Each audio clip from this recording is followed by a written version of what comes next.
Saya dengar pengusaha di mebel ada, di kopi. Ini sudah ada 3 nih Pak. Kopi mebel, kopi, trading. Apa masih ada lagi?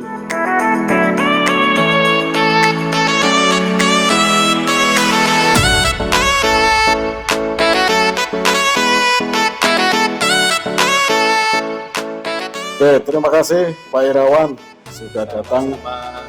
sudah datang di Serambi Yakobus ini. Ini kita akan berbicara tentang pengusaha, Pak. Bagaimana menjadi pengusaha. Saya ingat ketika bapak saya dulu, zaman bapak saya, itu tahun 60-an kalau nggak salah. Saya Lahir ya. Tapi saya mendengar pada saat itu perusahaan kekurangan karyawan. Nah, pada saat itu juga kemungkinan jenjang pendidikan tinggi itu belum banyak, Pak. Ya. Jadi bapak saya itu kalau nggak salah itu lulusan SMP tapi sudah bisa kerja di bank. Tuh, biasa. Sekarang mungkin nggak bisa ya, susah ya. Susah. Nah, lalu perkembangannya sekarang mulai pendidikan tinggi mulai banyak. Nah, perusahaan mulai bargaining. Nah, lalu banyak sekali jenjang tinggi itu mulai muncul. Nah, sekarang perusahaan tidak mau terbebani sampai bikin outsource. Ya. Nah, bikin outsource, mereka saling berkompetisi. Dan yang menarik lagi sekarang semuanya bisa bekerja di mana saja. Ya. Pada saat ini sampai di rumah, bro, kalau mau pakai HP, pakai laptop, semua tersedia kesempatan untuk bekerja. Nah, sebelum kita ke sana Pak ini kalau bisa atau kami mohon Pak Ir cerita sedikit tentang perjalanan Pak Ir. Langsung di posisi perjalanan karir ya. Monggo silakan. Atau mulai mungkin persiapan untuk menjadi ini Pak Ir ini sekarang kan terkenal menjadi pengusaha. Saya dengar pengusaha di mebel ada, di kopi. Nah, monggo Pak Ir, silakan cerita Pak Ir. Ya, sebenarnya ada banyak sisi dari kesempatan yang diberikan bagi pribadi saya untuk mengembangkan sesuatu yang bisa menghasilkan pundi-pundi atau bisa melibatkan banyak orang, sehingga kebangunan ekonomi melibatkan banyak orang ini yang menjadi misi saya. Nah, yang istilahnya padat karya lah. Berawal dari kemampuan teknis lewat pendidikan perkayuan, tentu juga saya berkecimpung aktif di dalam pengetahuan tentang perkayuan di permebelan, khususnya yang selama ini saya geluti dari lulus sekolah sampai saat ini. Dulu PIKA ya Pak? Ya, kita pendidikan sampai 6 tahun atau tingkat 1 dan sampai ke tingkat 2. Katam, sudah lulus semuanya. Perkayuan. Ya, tidak lepas dari semua bidang ilmu itu, saya geluti sebagai bagian utama dari penghidupan kami.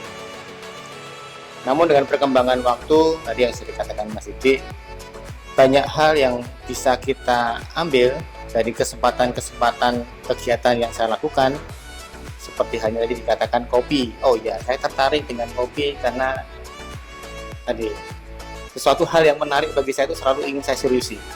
Nah, terlepas dari masalah secara umum bahwa geografi Indonesia itu memang gudangnya kopi, dan saya melihat bahwa petani kopi tidak tersejahterakan dengan budidaya itu. Jadi saya mencoba untuk mengangkat komoditas kopi ini menjadi lebih baik dengan menemukan langsung pembeli atau buyer bukan lewat tengkulak, hasilnya dengan tata kelola yang bagus untuk bisa menghasilkan barang berkualitas yang sehingga nilai jualnya lebih tinggi. Selama ini memang tidak diketahui oleh pihak petani bagaimana tata kelola kopi yang baik. Nah, salah satunya itu yang saya tekuni. Lepas dari masalah kegiatan utama dari permebelan yang selama ini saya tekuni hampir 30 tahun, lebih malah, ya prinsipnya bahwa kreativitas sebuah desain dalam memberikan kepuasan pelanggan lewat desain saya, produk saya, dan akhirnya bisa diterima oleh klien atau pembeli dan memberikan kepuasan dengan jaminan bahwa mereka memberikan semacam kepuasan atas barang yang dia terima selama ini. Dan itu menjadikan satu kebangunan kebijakan yang saya bangun di perusahaan kami, itu dengan membuat produk yang berkualitas. Harapannya dengan policy itu kita tidak susah untuk mencari order, justru kita yang akan dicari oleh klien. Kualitas. Harapannya seperti itu. Kualitas ya. Kualitas di sini bukan hanya hasil akhir, tapi untuk menjadikan barang hasil akhir berkualitas tentunya juga harus ditunjang proses-proses dari awal sampai akhir, itu juga dengan metode proses yang berkualitas juga. Sisi pembelian bahan, manajemen proses, sampai pada akhirnya quality control untuk bisa menyatakan ini boleh dilepas di pasar. Nah, konsep-konsep itu yang kita bangun, tentunya juga biaya tinggi dan juga melibatkan banyak orang. Yang tadi misi saya bahwa dari sisi itu banyak orang dihidupi dengan produk-produk yang kita jual. Itu ada banyak yang kita pikirkan tadi, yang dari awal saya padat karya tadi yang saya bilang tadi, itu mengangkat, saya hanya berpikir sebenarnya bahwa konteks setiap individu yang berkeluarga tentunya juga punya beban ekonomi yang diangkat ya, dari sisi suami atau dari sisi istri dan anak, dan itu menjadi keprihatinan kami untuk bisa mengangkat mereka dalam hal ekonomi. Itu tentang permobilan. Saya juga tertarik juga, mungkin sudah banyak orang mengikuti, saya pernah mengalami kegagalan produk bisnis trading sebelum menikah. Saya masih bujang, menarik juga. Memang Trading kayak forex gitu atau banyak ya, jadi ada saham, ada forex, ada falas, ada gold.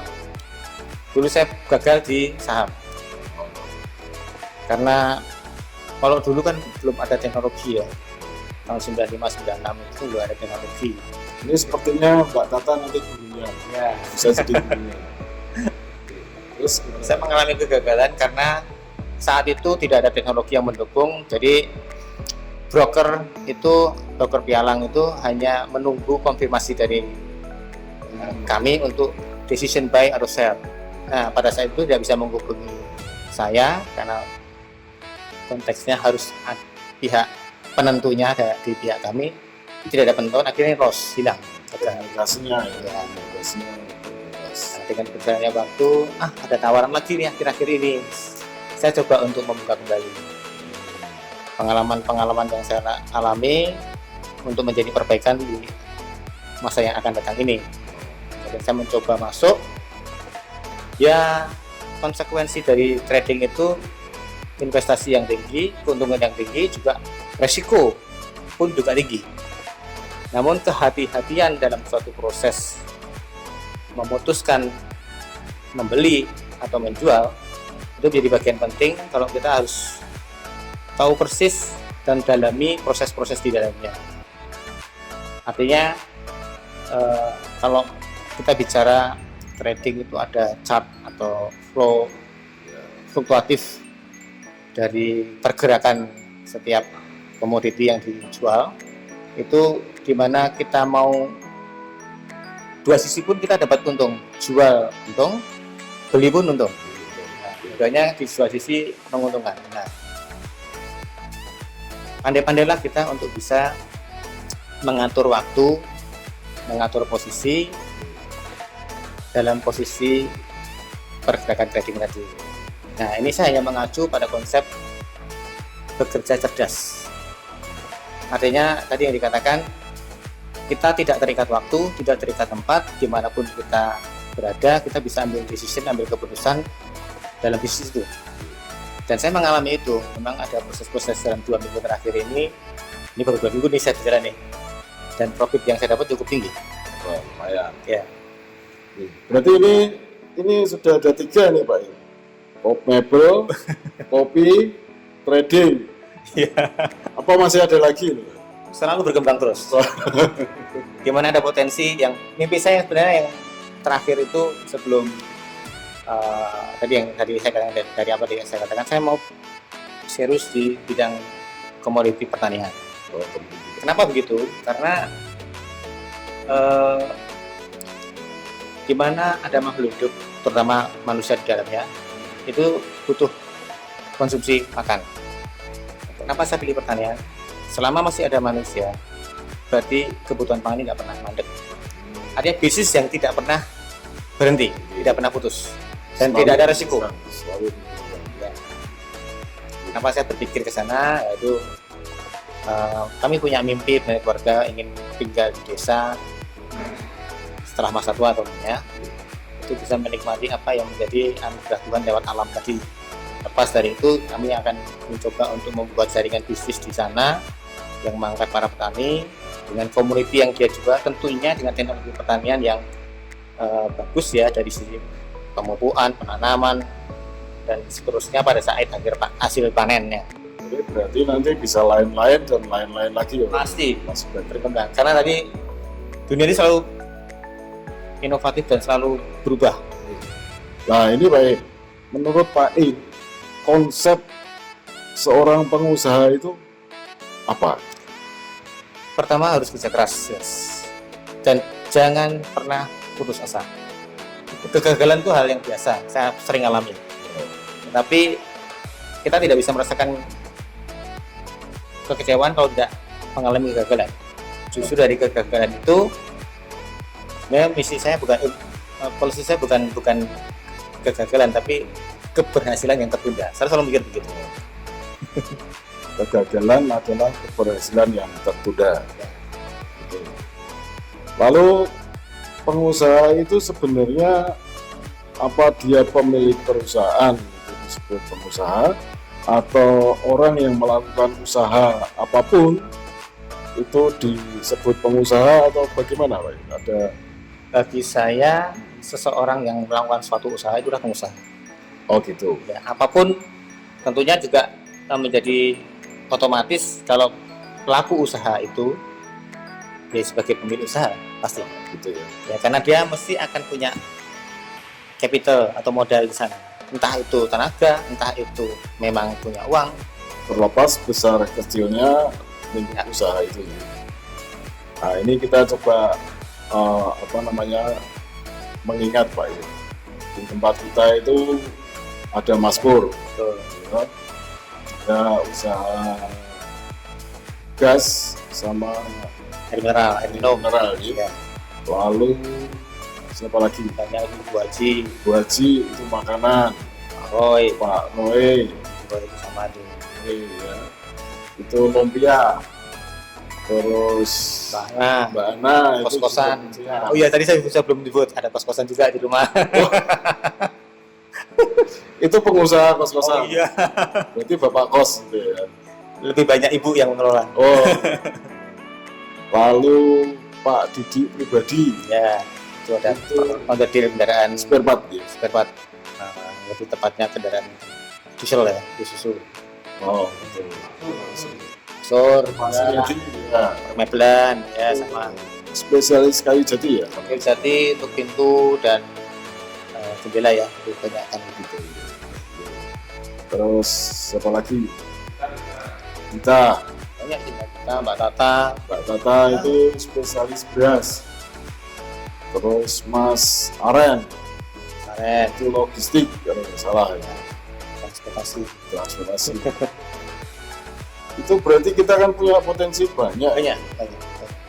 Nah, ini ada penelitian kalau negara yang berkembang itu minimal Oh, jumlah pengusahanya itu 4%, Pak. Ya. 4% dari jumlah penduduk. Sedangkan di tempat kita itu baru 2%. Katanya begitu. Betul. Kalau 4% itu kalau jumlah penduduk itu 200 juta, berarti sekitar 8 juta. Dan kita baru separuhnya. Berarti masih banyak Masih kesempatan. banyak kesempatan dan memang harus didorong untuk menjadi pengusaha. Nah itu supaya menjadi pengusaha yang handal itu gimana? Masa memilih aktivitas kerja, ya perimbangan aja. Kita disibukkan dengan kegiatan mencari uang, dan di desa kita disibukkan membagi uang.